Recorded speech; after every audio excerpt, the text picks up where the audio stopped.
History remembers the kings who made promises. Henry IV of France is famous for declaring that every peasant should have a chicken in their pot. Beautiful words from a distant throne. But history forgot the king who actually kept his promise. Not a man, but a plant. For half a millennium, from the 1200s through the 1700s, good King Henry grew in every cottage garden across Europe. It asked for nothing, it gave everything. One planting fed families for decades. You've never heard of it. Your grandparents probably never tasted it. And there's a reason for that which has nothing to do with nutrition, flavor, or agricultural failure. Welcome to Golden Vault Garden, where we excavate the plants that progress buried. This is the story of the peasant's asparagus and why something that worked perfectly had to be eliminated. To grasp why this plant vanished, you need to understand what Europe gave up. From the 12th century until the Industrial Revolution, good King Henry was the foundation of cottage gardens across the continent. From the English countryside to German villages, this wasn't something you purchased at market. It wasn't even something you replanted each spring. Good King Henry was perennial. You planted it once, and it fed your family for decades. Picture a Tudor garden in 1550. In March, thick stalks emerged that tasted remarkably like asparagus, sweet and tender. By May, leaves appeared with the flavor of spinach, and they kept producing until the first frost arrived. For centuries, this plant formed the backbone of medieval vegetable potages, combined with leeks, chard, and bread into vitamin-rich broths that carried peasant families through brutal winters. The Romans knew its value. Pliny the Elder documented a plant that Emperor Tiberius demanded as tribute from Germanic tribes.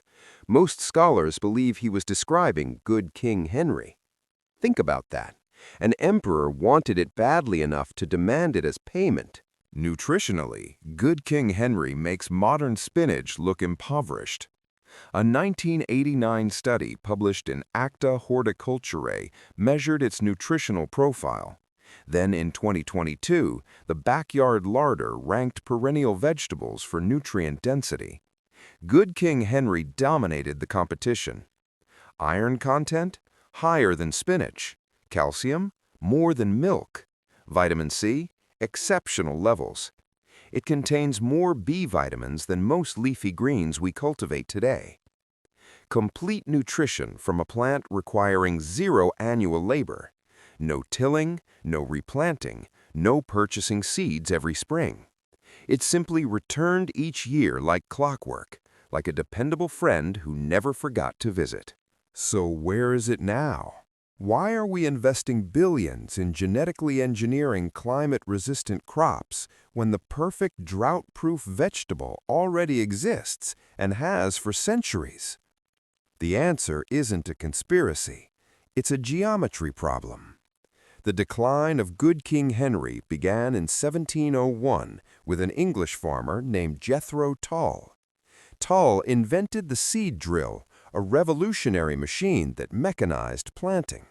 But his innovation had one rigid requirement: uniformity. The drill worked best with annuals, crops planted from scratch each year in perfectly straight rows: wheat, corn, turnips.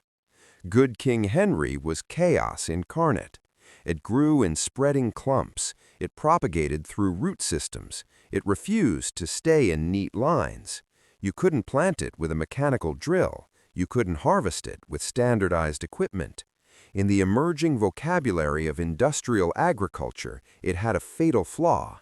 It was inefficient.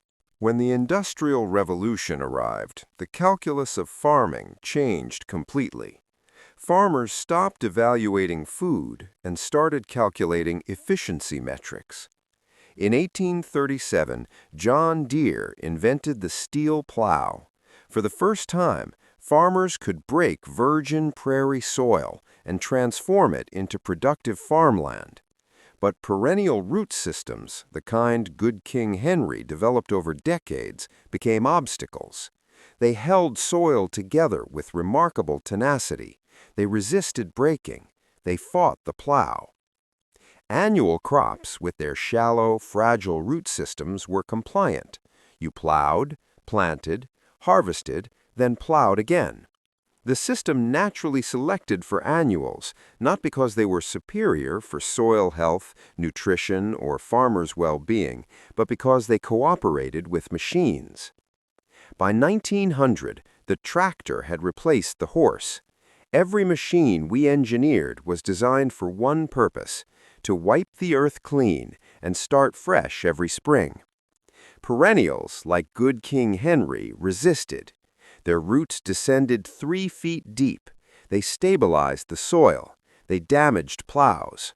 The plant's greatest strength, its resilience, became its fatal liability in the age of machines. But machinery is only half the story. If the tractor was the weapon, capitalism provided the motive. In the 1920s, the commercial seed industry exploded.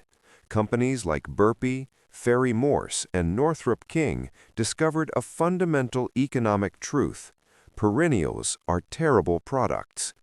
Consider the business model. If I sell you spinach seeds, you must return next year, and the year after, and perpetually. It's recurring revenue, the holy grail of commerce. If I sell you good King Henry seeds, you're gone forever. You plant once, and your grandchildren are still harvesting 20 years later. It's complete self-sufficiency, and self-sufficiency is the natural enemy of profit. By 1950, seed catalogs had quietly eliminated perennial vegetables from their offerings. Good King Henry disappeared from commercial availability, not because it failed, but precisely because it succeeded too well. A plant that doesn't require repurchasing is a plant that doesn't generate sustainable profits. Then came what seemed like the final blow: the Green Revolution. In 1960, Norman Borlaug introduced high-yielding dwarf wheat varieties. The promise was elegant: more calories per acre than ever before. The cost was hidden in the fine print: total dependence on synthetic fertilizers, mechanization, and annual replanting cycles. The Green Revolution prevented mass starvation. That's historically accurate and important. But it also locked global agriculture into a system where perennial vegetables had no viable place. Governments subsidized annual grain crops. Universities directed research funding toward corn, wheat, and soybeans. Agricultural extension services trained farmers to think in planting seasons rather than perennial plots. We placed our entire bet on annuals. We chose wheat, corn, and soy. We accepted a system where 70% of cropland requires destructive tillage every single year, degrading soil, releasing carbon, and demanding synthetic fertilizers just to maintain productivity. Today, annual crops occupy 70% of global cropland. Perennial crops cover just 13%. Consider that. 94% of all plant species on Earth are perennial, yet only 13% of our farmland grows them. We selected the exception and made it the rule. What did we sacrifice? Start with soil. Annual agriculture demands tillage. Every year you break the earth, plant seeds, then leave soil exposed for months. Wind erosion, water runoff, carbon release. The American Dust Bowl of the 1930s resulted directly from plowing up perennial prairie grasses and replacing them with annual wheat. Perennials, like good King Henry, develop root systems extending 3 feet or deeper. They secure soil year-round. They prevent erosion. They sequester carbon. Research from the Land Institute demonstrates that perennial crops reduce soil erosion by up to 50% compared to annuals. Then there's water. Annual crops lose up to 5 times more water than perennials because shallow roots cannot access deep moisture. In a world facing water scarcity, we built our entire food system around the most water-inefficient plants available. But nature plays the long game, and good King Henry didn't actually die. It retreated to the margins. It survived in the gardens of stubborn Yorkshire grandmothers, in wild patches near old monasteries, in the Swiss mountains. And now the vault is opening again because the rules are changing. In 2009, the Land Institute released Kernza, the first commercially viable perennial grain. Climate change is forcing us to reconsider annuals. Soil degradation is accelerating. Water is becoming scarce. Suddenly, the characteristics we systematically eliminated from our food system, deep roots, permanent coverage, self-sufficiency, look less like inefficiency and more like survival strategy. In 2022, the USDA updated the Conservation Stewardship Program to include perennials for the first time. It's a modest change, but it signals recognition that annual monoculture isn't sustainable long-term. Good King Henry never disappeared. You can purchase seeds online today. You can plant them this spring. And unlike every other vegetable in your garden, you won't replant them next year. They'll return every March for the next 2 decades. The shoots will emerge, the leaves will follow, and you'll taste something most people haven't experienced in a century. Food that doesn't depend on a system. Food that opts out of the machine. Food that grows on its own timeline by its own rules.